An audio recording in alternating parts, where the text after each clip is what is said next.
Τώρα το έχει καταλάβει, μου λέει ήταν βλακή αυτό που έκανα και τώρα από μόνος του μου στέλνει συνέχεια πότε θα κάνουμε βίντεο. Όλη την ώρα αυτό μου στέλνει. Γιατί σου στέλνει τώρα? Γιατί πήγε καλά το κανάλι του. Άρα μετά το είδε επιχειρηματικά.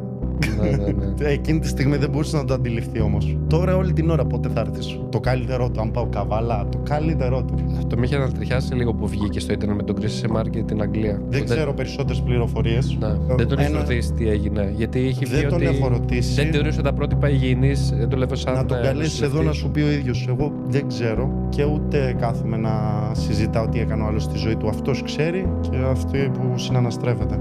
Πάντως δεν είναι και ο πιο.